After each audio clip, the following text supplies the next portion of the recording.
Why bother? Why bother? So, I've waited to make this video until I saw all of X-Men 97. Now I've seen it, or Season 2, I should say. Now, X-Men 97 Season 2, let's get this off, I should say this off the bat. It isn't bad.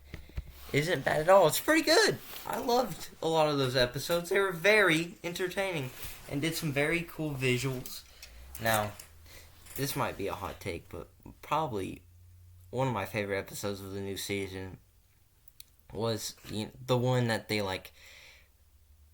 basically parodied The Thing. And I've never seen The Thing before, but I saw Mind Pulp on YouTube play a game about The Thing, so that's really all my knowledge that comes from The Thing is from that video. And I love that episode. That was a very cool episode. I love the horror aspects. Halloween's one of my favorite holidays, so I do love horror. But come on, guys, if you've seen X-Men 97 Season 2, there's a standout episode. That is the one with Nightcrawler, and he's defending his stepbrother, in court, basically. I didn't know I liked courtroom drama that much, but oh my god.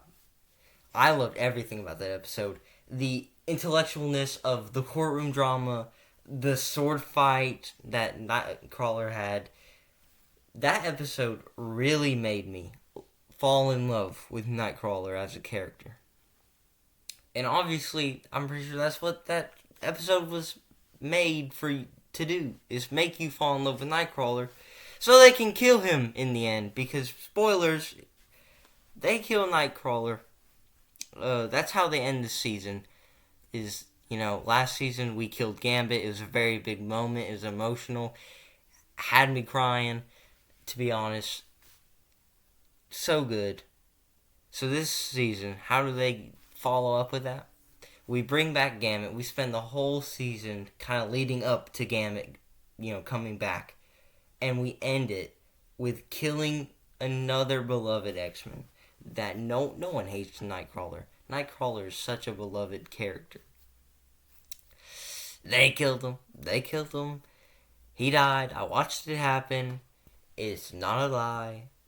It was a very bad thing. But I don't know, man. The rest of the season kind of doesn't compare. I don't think it's an unpopular thing to say that X-Men 97 Season 2 doesn't really all that much compare to the first season.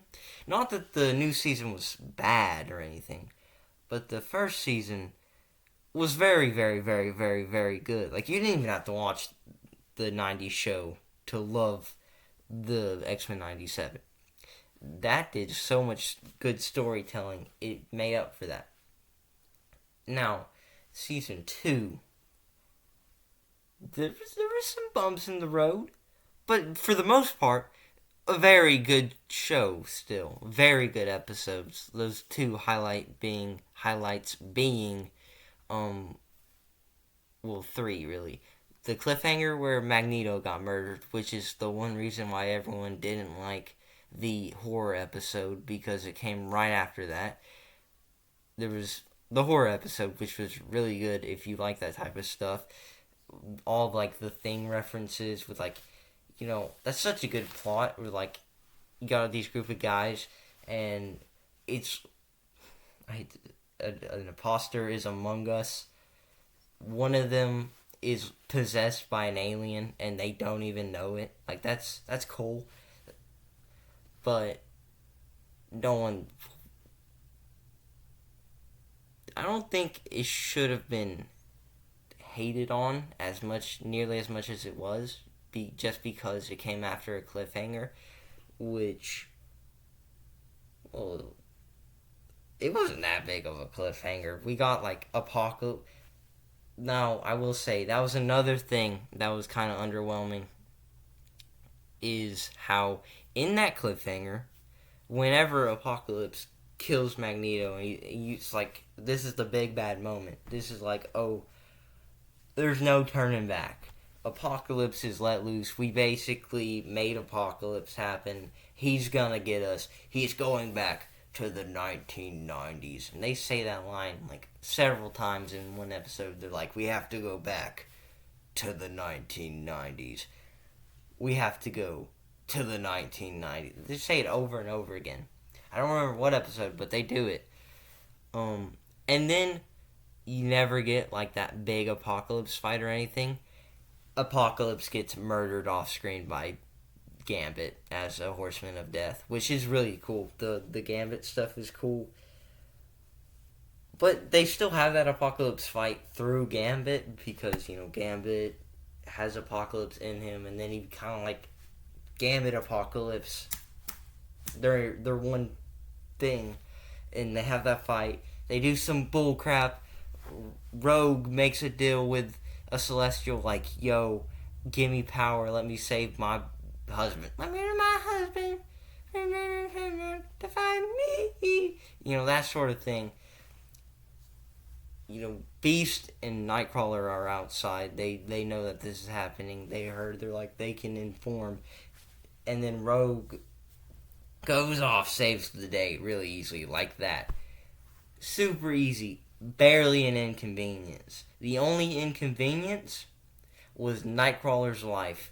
He was the inconvenience. Alright, Nightcrawler, being the selfless, loving man that he is, took the place of Rogue in her debt, and we lost one. We lost a real one. Alright? Hopefully they don't spend like the next season all just trying to bring back Nightcrawler just to kill another X-Men at the end. But like, dude, it was sad. It's sad that they killed him, but I think the emotion I got afterwards was less sad that he died and more anger towards the writers for how they wrote the ending. And the whole this whole season has been a little wonky, but there hasn't been as high as highs. And there are lower lows. But it's still a good show. I think we can all agree that we had a good time. We enjoyed the writing somewhat. It was all good. I think it's a thumbs up and deserves a season 3. Or should I say a season 3? But season 2 was kind of mediocre, especially compared to season 1. I held up 2 fingers. It doesn't matter. Anyway, that's it for this video. Kind of a mellow-tone rant. I noticed my voice. I sound kind of calm. I don't know. I sound kind of angelic. All right, I'll just quit messing. Now the next video is going to be a short one, but it's all about this nasal bottle.